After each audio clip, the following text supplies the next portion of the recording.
राना साहब, मुलाकातें हो रही हैं, ख़ास तौर पे मतमा नज़र इस दफ़ा भी मौलाना फजलुर रहमान साहब हैं। फैसल वाडा साहब तो वहाँ पर गए थे, लेकिन अपोजिशन के जब रहनुमा वहाँ पर पहुँचे हैं तो मौलाना साहब की जो टोन है वो ऐसे ही लग रहा है कि वो हुकूमत के हक़ में नहीं जा रही है। लम्हा मौजूद में आपके पास क्या खबर है, मौलाना साहब किस साइड पे हैं और क्या फ़र्क पड़ता है वो किस साइड पे? बिस्मिल्लाहिर्रहमानिर्रहीम, अस्सलातु वस्सलामु अलैका या सय्यदी या रसूलल्लाह, अस्सलातु वस्सलामु अलैका या सय्यदी या हबीबल्लाह। ताजदार ख़त्मे नबूवत जिंदाबाद जिंदाबाद जिंदाबाद। बात यह मैंने कल भी कहा, आपको अंदर की खबर दी थी। हाँ जी। और आप भी मेरी उनके ही एक बड़े करीबी शख्स से बात हुई, बड़ी तफसीली बात हुई। उन्होंने कहा जी कि बड़ी क्लियर और वाज़ेह है कि एक तो हमें मसवदा नहीं मिला। हाँ जी, नहीं मिला। और जो बातें उन्होंने कहा जी हम तक पहुँची हैं, अगर वो बातें हैं, अगर वो चीज़ें हैं, तो हम किसी सूरत में भी इनकी हमायत नहीं करेंगे। अच्छा, लफ्ज़ इस्तेमाल किया है, किसी सूरत में भी हमायत नहीं करेंगे। जहाँ तक ये चीज़ें हैं कि हमारे बंदे तोड़ लिए जाते हैं जी, या फ़लाँ चीज़ें होती हैं, तो उसके बाद फिर हमारे पास भी ऑप्शन खुले होंगे। ये लफ्ज़ इस्तेमाल, मैंने कहा जी क्या ऑप्शन इस्तेमाल करें? उसने कहा जी वो वक्त पे आपको बताएंगे, फिर हमारे पास भी ऑप्शन खुले होंगे। फिर मैंने पूछा जी मौलाना साहब तो जाने की इतला, उन्होंने कहा जी वो तो बहुत पहले और फैसला उन्होंने किया हुआ था, वहाँ पे बांग्लादेश में एक इवेंट हो रहा है, तो इसलिए इसको इसके साथ ना जोड़ा जाए। लेकिन हम जाने से पहले मुलाकातें कर रहे हैं, हम सारी चीज़ें देख रहे हैं, और एक मौक़िफ़ भी होगा, मौका भी एक होगा। और उन्होंने कहा कि सेनेट भी तो हमारी ज़रूरत है ना। हाँ जी, हमारी ज़रूरत उनके सेनेट में है, तो जिसको हमारी ज़रूरत है सेनेट में, तो फिर हम तो इस पर स्टैंड लेंगे। उन्होंने कहा जी हमारे साथ, उन्होंने कल वाली एक बात दोहराई जो मौलाना साहब ने फैसल वाडा साहब से कही थी, वो थी मदारस के हवाले हाँ से। उन्होंने कहा जी हमारी तो एक चीज़ भी जो है वो पूरी नहीं हुई। और अगर हाली बात हो ना कि 9 रुकनी बेंच बन जाएगा या कोई चीज़, उनके बहुत सी चीज़ें ऐसी हैं जो हमें बताई गई हैं या जो सामने आ रही हैं। उसने कहा देखें, मैंने उनसे उस वक्त बात की जब ये चीज़ चली कि हुकूमत ने खाका तैयार कर लिया है और सारा, तो मैंने उस वक्त उनसे बात की। उन्होंने कहा कि भाई एक बात ज़हन में रख लें कि हम उनके साथ नहीं जा रहे। अच्छा, मैंने कहा जी अक्सर आप यही कहते हैं, आपने 26 में कहा था आखिर में मान जाते हैं। उसने कहा जी वो 26वीं पे जब हम आखिर में माने थे तो हमने बहुत सी चीज़ें निकलवा दी थी। अब वो बात ना दुरुस्त लग भी रही है वैसे। तो उन्होंने कहा जी हम बिल्कुल स्टैंड ले रहे हैं। ये जो बहुत से लोगों के जहन में बात थी कि मौलाना किधर होंगे, तो मेरी इतला जो है, मेरे पास जो खबर है कि मौलाना साहब जो है वो इस दफ़ा इनके साथ नहीं होंगे। और साकिब साहब, ये जो अपोजिशन मुलाकातें कर रहे हैं, अपोजिशन बेंचेस में, अपोजिशन जमातों में चल क्या रहा है, और मौलाना साहब के हवाले से आपके पास क्या खबर है कि वो किस साइड पे हैं? दरमियान में हैं, हुकूमत की तरफ जा सकते हैं, या अपोजिशन भी करेंगे तो ये अपोजिशन जमातों के साथ मिल के करेंगे या अकेले करेंगे? हमजा, असल मामला जो है वो इस दफ़ा जो है वो थोड़ा मुख्तलिफ है। उसकी वजह ये है कि इस हुकूमत को जो मखसूस नशिस्तें भी मिल गई, फिर सेनेटर भी मिल गए, उस मखसूस नशिस्तों के बाद कुछ सेनेटर भी बन गए। उन्होंने दोनों ऐवानों में अपनी अक्सरियत जो है वो पूरी कर ली।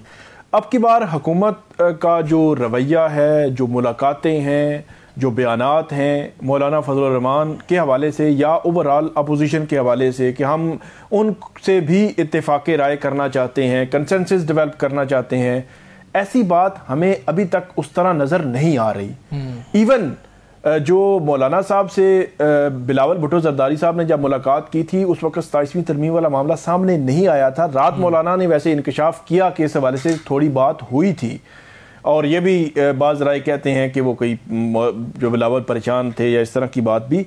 लेकिन जो वाडा साहब मिलने गए हैं, और अब खबर ये है कि मौलाना कल कराची जा रहे हैं और वहाँ पे बिलावल से और जरदारी साहब से मिलेंगे। तो 26वीं और 27वीं तरमीम में एक फ़र्क तो हमें ये नज़र आ गया कि तब मौलाना के घर जो है वो सारे डेरे थे, और अब मौलाना अगर जा रहे हैं तो ये तब्दीली तो है। इसका मतलब ये है कि हुकूमत को उस तरह ज़रूरत नहीं है मौलाना के वोट की जिस तरह पहले थी। अब जो उनका रवैया सख्त हुआ है, रवैया सख्त इसी वजह से हुआ है कि आप पूरा स्ट्रक्चर अगर तब्दील कर देंगे, जुडिशरी का, इंतज़ामिया का, और जिस तरह की तरामीम लाई जा रही हैं उसके हवाले से उनके बहुत ज़्यादा खदशात का इजहार उन्होंने रात गए जो मीडिया से बात की, मीडिया पर्सन से, तो उसमें खदशात बहुत ज़्यादा थे। और खदशात की वजह भी यही थी कि कोई मुशावरत के लिए टाइम नहीं दे रहे। आप देखें ना, सीक्वेंस देखें ना कि इस वक्त जो है वो मतलब रात को जो पीपल्स पार्टी की जो एग्जीक्यूटिव कमेटी की जो मीटिंग है वो जारी है और उसमें फैसला है या जो भी मामलात होने हैं, लेकिन जो फारूक एच नाइक साहब हैं उनकी सरबराही में कमेटी की खबर आ चुकी है कि वो कमेटी बनाई जा रही है दोनों ऐवानों के जो स्टैंडिंग कमेटीज की। फिर ये खबर आ चुकी है कि कल सुबह 9 बजे फेडरल कैबिनेट का इजलास होगा और उसमें वो पेश की जाएगी। फिर ये भी खबर आ चुकी है कि सेनेट का भी कल इजलास होगा और उसमें भी ये बिल पेश किया जाएगा फेडरल कैबिनेट की मंजूरी के बाद। फिर ये चला जाएगा कमेटी को और कमेटी 1 या 2 दिनों में उसको तय कर देगी। तो ये सारा मुझे तो ऐसे लग रहा है कि पीपल्स पार्टी सारे मामलात में ऑन बोर्ड है और उन्होंने जो भी चीजें निकालनी है और जो रखनी है वो पहले से तयशुदा है। पीपल्स पार्टी भी अपनी जो है वो फेस सेविंग भी चाहेगी कि जमहूरियत के लिए उनकी बड़ी कुर्बानियां हैं और दूसरी जानिब जो है वो तरमीम भी उसके हुकूमत के साथ मिलकर जो है पूरी करवा देगी, तो दोनों घर जो है वो राजी हो जाएंगे। तो मौलाना फजल रहमान को इतनी लिफ्ट नहीं करवाई जा रही, ये भी एक वजह है। उनका गुस्सा जो है वो कोई ऑन बोर्ड ही नहीं रख रहे। हालांकि आईनी तरमीम में कंसेंसस डेवलप करने की कोशिश होनी चाहिए।